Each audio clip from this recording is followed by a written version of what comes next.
আসসালামু আলাইকুম। বিশ্বনবী হজরত মুহাম্মদ সাল্লাল্লাহু আলাইহি ওয়াসাল্লাম ছিলেন সর্বকালের শ্রেষ্ঠ শিক্ষক। তিনি মানুষের হৃদয় স্পর্শ করার জন্য মাঝে মধ্যে এমন কিছু সত্য ঘটনা শোনাতেন যা শুনলে গায়ের লোম খাড়া হয়ে যায়। আজ আমরা জানব সহিহ হাদিসের কিতাবে বর্ণিত নবীজি সাল্লাল্লাহু আলাইহি ওয়াসাল্লামের জবানিতে বলা ৫টি অসাধারণ গল্প, যা আপনার জীবনের দৃষ্টিভঙ্গি বদলে দেবে। গুহায় আটকে পড়া ৩ যুবকের কাহিনী, সততার শক্তি। নবীজি বলেন, পূর্বকালে ৩ ব্যক্তি সফরে বের হয়েছিল। হঠাৎ বৃষ্টির কারণে তারা একটি পাহাড়ের গুহায় আশ্রয় নেয়। আচমকা পাহাড়ের উপর থেকে এক বিশাল পাথর পড়ে গুহার মুখ বন্ধ হয়ে যায়। তারা নিশ্চিত বুঝতে পারল আজ তাদের মৃত্যু অবধারিত। তখন তারা সিদ্ধান্ত নিল তাদের জীবনে করা সবচেয়ে খাঁটি বা ইখলাসপূর্ণ আমলের উসিলা দিয়ে আল্লাহর কাছে দোয়া করবে।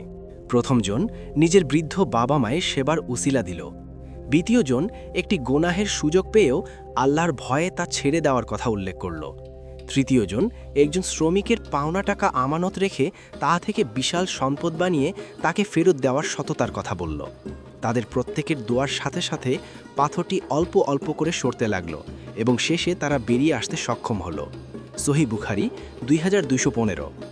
১০০ জন মানুষকে হত্যাকারীর তওবা, আল্লাহর রহমত। নবীজি বনি ইসরায়েলের এক ব্যক্তির গল্প বলেন যে ১০০ জন মানুষকে হত্যা করেছিল। পরে সে তওবা করতে চাইলে এক সন্ন্যাসী তাকে বলে, তোমার কোনো ক্ষমা নেই।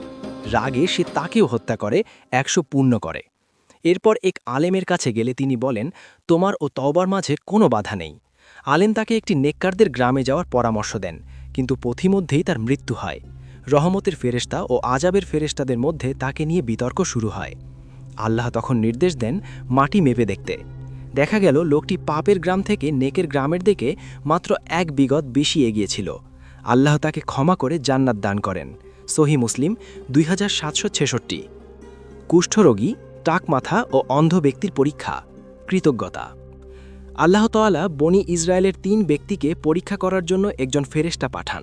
কুষ্ঠরোগী, তাকে সুন্দর চামড়া ও উট দেওয়া হলো। টাকমাথা, তাকে সুন্দর চুল ও গরু দেয়া হলো।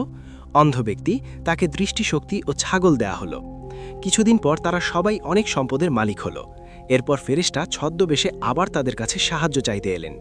কুষ্ঠরোগী ও টাকমাথা ব্যক্তি আল্লাহর নেয়ামতের কথা অস্বীকার করে সাহায্য দিতে মানা করল। কিন্তু অন্ধ ব্যক্তিটি বলল, আমি অন্ধ ছিলাম, আল্লাহ আমাকে সব দিয়েছেন, আপনি যা ইচ্ছা নিয়ে যান। প্রথম দুজনের সম্পদ কেড়ে নেওয়া হলো এবং তারা আগের মতো নিঃস্ব হয়ে গেল, আর অন্ধ ব্যক্তিটির সম্পদে বরকত দেওয়া হলো। সহিহ বুখারী 3464। মাটির নিচে পাওয়া স্বর্ণের কলস ব্যক্তি, আমানতদারি। নবীজি বলেন, এক ব্যক্তি অন্য এক ব্যক্তির কাছ থেকে জমি কিনল। জমি খনন করতে গিয়ে সে কলস স্বর্ণ পেল। ক্রেতা বিক্রেতার কাছে গিয়ে বলল, ভাই আপনার স্বর্ণ নিয়ে যান, আমি শুধু জমি কিনেছি, স্বর্ণ নয়। বিক্রেতা বলল, না, আমি আপনার কাছে জমি ও তার ভেতরে যা আছে সব বিক্রি করেছি। দুজনই স্বর্ণ নিতে অস্বীকার করলেন। তারা এক বিচারকের কাছে গেলে তিনি সমাধান দিলেন, একজনের ছেলে এবং অন্যজনের মেয়ের বিয়ে দিয়ে দাও এবং এই স্বর্ণ তাদের পেছনে ও জনকল্যাণে ব্যয় করো। এই গল্পটি শেখায় ইসলামের দৃষ্টিতে হালাল রিজিক ও আমানতদারি কতটা গুরুত্বপূর্ণ। সহিহ বুখারী 3472। মেঘের ডাক ও এক নেককার ব্যক্তির বাগান, দান সদকা। নবীজি বলেন, এক ব্যক্তি বিশাল মরুভূমি দিয়ে হেঁটে যাচ্ছিল। হঠাৎ সে মেঘের ভেতর থেকে এক কণ্ঠস্বর শুনতে পেল, অমুক ব্যক্তির বাগানে পানি দাও। সে অবাক হয়ে মেঘটি অনুসরণ করতে লাগল। মেঘটি একটি নির্দিষ্ট বাগানে গিয়ে প্রচুর বৃষ্টি দিল। লোকটি বাগানের মালিকের কাছে গিয়ে তার নাম জিজ্ঞেস করল এবং দেখল মেঘের ভেতরে সোনা নামের সাথে তা মিলে গেছে। সে মালিককে জিজ্ঞেস করল, আপনি এই বাগানে কি এমন আমল করেন? মালিক উত্তর দিলেন, এই বাগান থেকে যা ফসল আসে আমি তাকে ৩ ভাগে ভাগ করি। ১ ভাগ দান করি, ১ ভাগ নিজের পরিবার নিয়ে খাই, আর বাকি ১ ভাগ পুনরায় চাষাবাদের জন্য রাখি। দান করলে সম্পদ কমে না, বরং আল্লাহ আসমান থেকে তার রিজিকের ব্যবস্থা করেন। সহিহ মুসলিম 2984।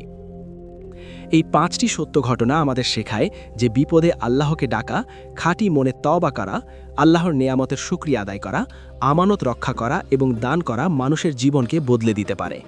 নবীজি সাল্লাল্লাহু আলাইহি ওয়াসাল্লামের এই গল্পগুলো আপনার কেমন লেগেছে এবং কোনটি আপনার প্রিয় তা আমাদের কমেন্ট করে জানান। জাযাকাল্লাহু খাইরান।